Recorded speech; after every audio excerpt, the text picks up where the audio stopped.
All right, welcome back to the channel for another Real Talk episode. Today we're going to be talking about Glock supremacy and why Glock is the best pistol manufacturer in the world.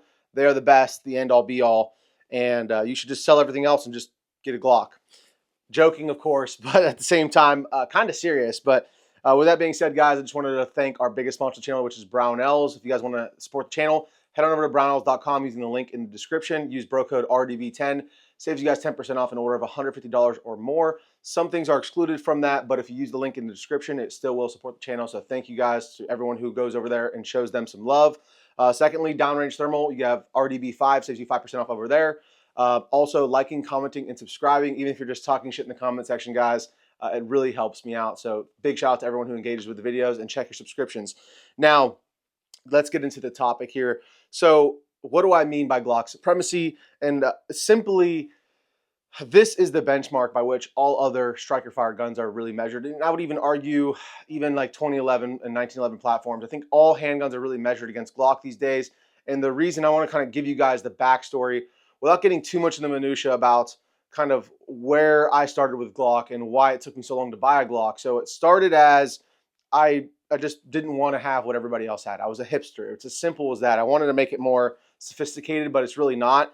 When I first got into guns, my first gun I ever had was a shotgun, which was a gift. And then I bought an AR-10, which was a Diamondback AR-10. And then I bought an HK VP9. And nothing against the HK. Oh, I'm sorry. Actually, take that back. I completely forgot. My first gun I ever purchased before the Diamondback AR-10 was actually a Smith & Wesson M&P 40 cal. That was the first gen. So that was my intro into handguns. I had no idea what I was doing. I look back at the times I had that gun and it was very cringe. I did more taking photos of it than I did shooting it, actually. So, but we all start somewhere. We all have that distant memory of when we first got into guns. But anyways, I digress. I just didn't want to buy a Glock because everybody had Glocks. Glock was the talk of the town. I just wanted something different. I wanted it to be different. And so I went with a Smith & Wesson to begin with. And then from there, I got the HK VP9. And I was just literally just thinking of anything besides a Glock to buy. And I don't know why exactly it was. I think it was just because everybody had Glocks. But anyways, eventually I bought my first Glock, which was a Glock 17. And I'd send it off to Maple Leaf Firearms. I had them mill the slide and do a bunch of really cool stuff to it. And then I started to understand, once I started shooting the Glock, why it's so popular. And I did not have, just for the full disclosure, I did not have any malfunctions with the Smith & Wesson that I can remember, or the HK. I'm almost positive I had zero malfunctions with the HK. Smith & Wesson, it was so long ago, I can't remember, but I imagine there was no issues with it because I can't remember any issues. So it's not like I had issues with these other pistols.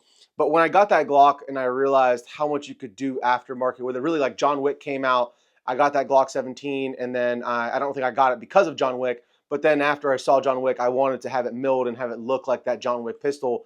And actually, John Wick, I think 1 was actually with the HK. So I don't know. My brain might be giving me lies right now. But I wanted to get it milled because eventually it was the Glock actually afterwards. I think it was the first John Wick was the... Someone let me know down in the comments how the John Wick movies go. But anyway, I sent it off to Maple Leaf Firearms and they milled it.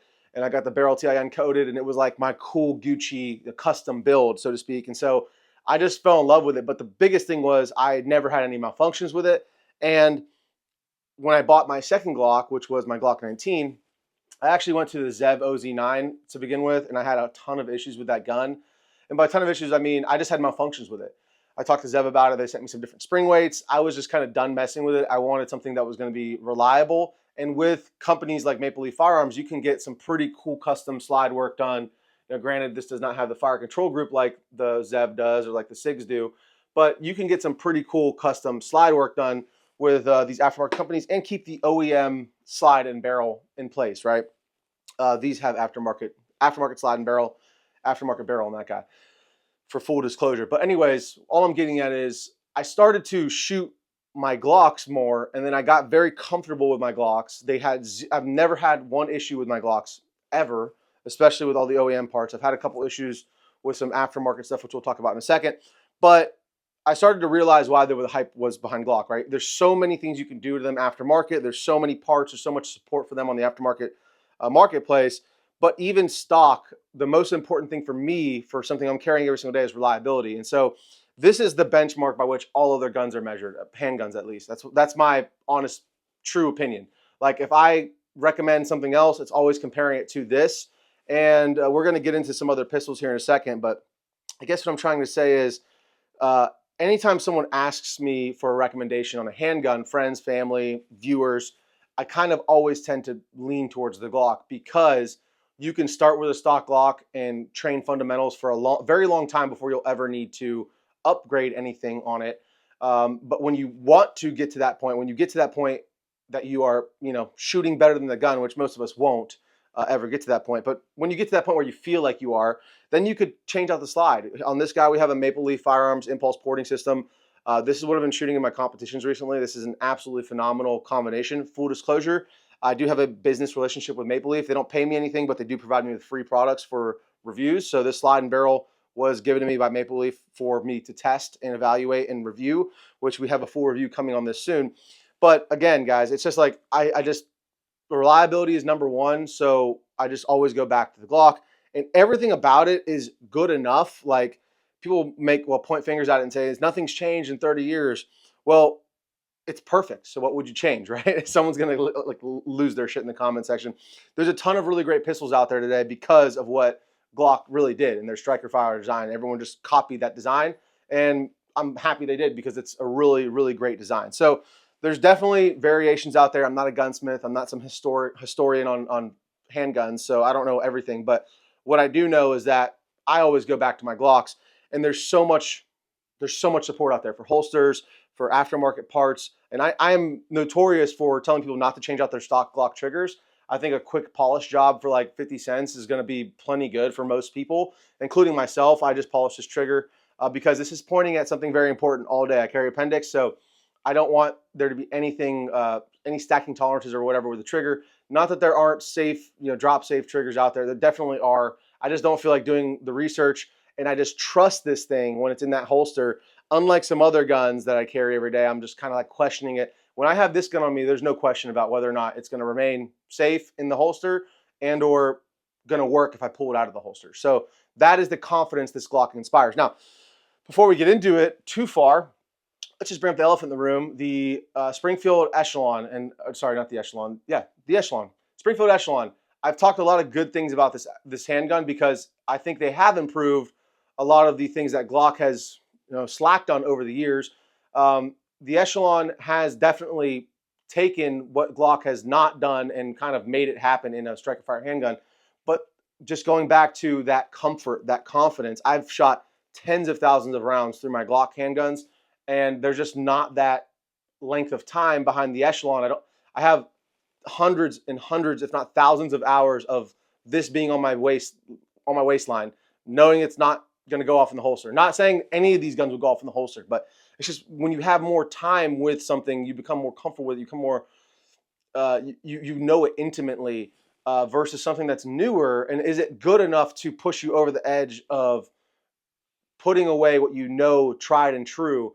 And a lot of the times, the answer is just no. I mean, I love this handgun. I love it, absolutely love it to death.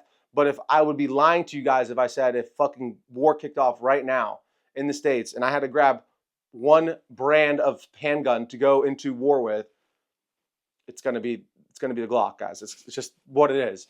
That's me being 100% honest. As much as I love this handgun, and if I only had this handgun, I would 100% be confident in it. And honestly, I'd be more confident in it because I'd have more time and more hours with it and more rounds through it. But that's the plus and the minus of being a gun reviewer, guys. Okay, you have so many guns sometimes that you don't get to know them all intimately well.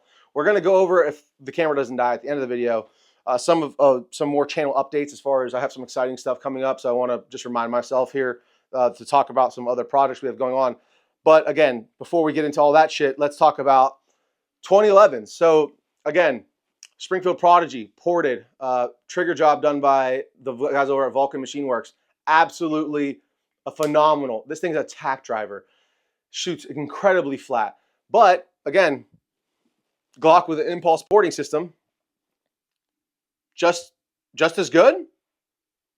I'm not trying to be that just as good guy, but I mean, this thing shoots incredibly flat. I just did a YouTube short where I said guess the gun, and everyone's guessing Staccato, Prodigy, Platypus. They're all guessing 2011 platforms because you can't tell what the gun is because it's kind of far away, but you could see how flat it's shooting because of this impulse porting system. So again, This is technically an aftermarket slide and barrel.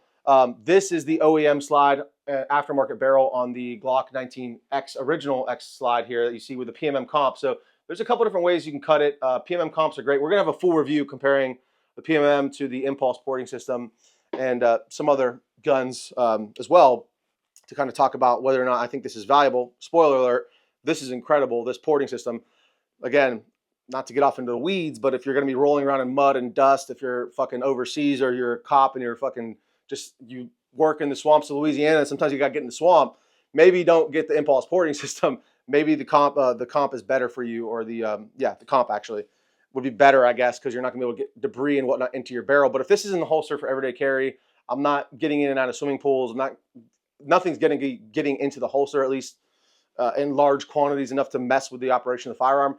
I freaking love this thing. Again, we'll talk about it in the full review. We'll go into more detail about it, but this is all you really need, I think. I mean, I love, there's tons of really fun guns, like this Emissary right here. I'm going to be having a full review coming out on this pretty soon as well. This is a phenomenally fun gun to shoot. It's like the RoboCop gun. Really great time. It's a single stack 9mm. I wish it was in 45. They do make it in a 45, but the one Springfield sent me was 9mm. But dude, it shoots so freaking soft. It looks phenomenal. But it's, 9 rounds, single stack. So would I carry this every day? Like, this is a badass like wedding gun or something, or like a special occasion. I think it's a really cool looking gun. But going back to it, dude, just there's no performance increase great enough for me to put down what I have tried and true that I 100% would trust my life to. And this slide being included, I put around 1,500 rounds through this slide specifically right here. So shooting competitions, shooting it, getting it really hot and testing and filming, and then just, just plinking. It's just a phenomenal and reliable system, but they haven't reinvented the wheel. It's just a Glock slide. Okay. They just have very precise machines that they're machining these with. So I think that the performance increase for going from this to like a 2011, people talk about this all the time though. It's like, will the 2011s make you a better shooter? It's like, no, they just are easier to shoot well, I guess you could say, because the trigger is so crisp on these things. You really don't have to have that, really disciplined grip and really disciplined, fire control. Like, it's just easier to shoot well. Yes, that's factual. But again, don't use this as a crutch, because now granted, this thing has been pretty reliable, but again, it's just like, if I had to grab one gun to go into battle with, a lot of my viewers, I always talk about like duty rated. I'm not police, I'm not law enforcement, I'm just a regular guy, but I placed 18th out of 58 people with this handgun right here. And it was a terrible match for me. It was not good, but there were a ton of very high level shooters there. Several of those guys who beat me were running open guns, which are like fucking pretty much an AR-15 and a pistol. I'm not making excuses here, but there was one stage where I completely didn't even see the target. I didn't have time to walk through it ahead of time, and I just missed a complete target. So that probably dropped me down at least 4 or 5 places. So shooting against guys like Alex Acosta, really high-level shooters who are like world-renowned as far as their ability with a stock Glock trigger, but somewhat stock. I guess the porting system kind of defeats that argument. But it's a Glock, guys. It's not an open gun. It's not a 2011. It's not an XC. It's not my ported Prodigy. And placing in the top 20, again, that's a bad example because I had a pretty bad run. I had a pretty bad, tournament that day. The last one I shot with this, I was in 10th place. There weren't quite as many high-level shooters there, but I also did not fumble as many stages. Long story short, it's just not enough of a difference to get away from the Glock. I love this thing. It inspires confidence. I know it's going to work every single time. And with the improvements that Maple Leaf has made to this, it's just phenomenal. They have 18 little holes up here in the top of the barrel. And they're working on my Glock 17 right now, so I should be getting that back in a couple of days. They're doing a pretty cool Cerakote job on it. But you put an SRO on there. You don't need an SRO. RMR will work, but I just love that it doesn't change the dimensions of your gun either. So if you're carrying appendix, you don't have to worry about that PMM comp sticking out the bottom. Or if your holster's a closed bottom holster, then that also creates a pretty big issue. All of my holsters are threaded barrel holsters, so they have an open bottom, so I could put something longer in there like this. But this is approaching like Glock 17. I think this is even longer than my Glock 17 with the PMM comp on there. So yeah, that's what I got to say. I mean, there's a ton of guns. I'm also going to be reviewing with the Alpha Foxtrot Romulus here. Really excited about this one as well, although the optic mounting system is cut for a tiny little Holosun 507K footprint. That's a big oopsie on their part. But we'll go over that in the whole review. That's a pretty cool gun. Still need to get a couple more 100 or 1,000 rounds through it before we talk about it. But that's all I got to say about the Glock situation, guys. If you guys have anything you want to say about that, let me know down in the comments below. In the meantime, I will just go into some upcoming stuff we have working on. So before I actually go over this new rifle here, I wanted to just say that come out in the open and just say that I'm very pleased and very blessed to be working with Energetic Armament now. I'm going to be running their YouTube channel and their Instagram. We'll see how it works out. Mostly just their YouTube channel. So you guys will probably see me over there. I would appreciate it if you guys would head over to Energetic Armament's YouTube channel and give them a follow, give them a subscribe, because it's really just me. I'm going to be running it. And also, if you guys have never heard of Energetic Armament, or if you have, either way, let me know like what type of videos you would like to see me doing over there with those guys. I already have a bunch of ideas for maybe some like low light tests. I don't have a sound meter, so we'll see about how, I think those are very expensive. So they have them where they make the suppressors, but they don't have them here in Texas. So we'll see about that. But let me know. I'm really curious, and the owners are very open to customer feedback and audience feedback. Like, what do you guys want to see out of Energetic Armament? I have a pretty cool case right here, actually, that has all their suppressors in their lineup. At least most of them. A couple of them not in. They have a couple of versions of certain cans and different calibers that I don't have on me. But pretty cool case they gave me with all of the suppressors. So we can do a ton of different stuff. Let me know what you guys want to see in the comments below. But with that being said, in the meantime, I will be suspending all suppressor reviews on the channel for the conflict of interest reasons that are pretty clear. So I won't be reviewing any other suppressors on the channel besides Energetic Armament, or I really won't even be reviewing those either. I'll just be talking about them more because I'm working for them. But you won't see me reviewing anybody else's suppressors because there's a very clear conflict of interest there with me working for them. So with that being said, this is a gun I am extremely excited about, and I wanted to show you guys real quick. This is the Springfield Waypoint 2020 chambered in 7mm PRC. And as you guys might see, we have a brand new optic on the top here. I just bought this thing. This is the Arkin Optics 7-35. And the reason I bought this optic is because I am not in a position to spend $3,000, $4,000, or $5,000 on a different brand 7-35. Because from what I can tell in the marketplace, that is a very new scope.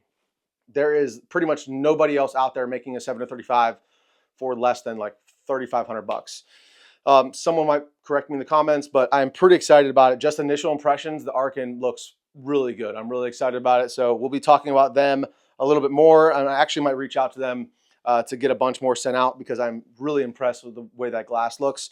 So if they're willing to, I might reach out to them and get some more stuff sent out. Lastly, we have the CAC Industries complete upper that I created here. It's actually a Wilson Combat upper, Geisley rail, but the CAC barrel, gas block, and downward venting BCG. This is a really cool barrel. Really, we're just talking about the barrel because I've already shot this BCG for a while.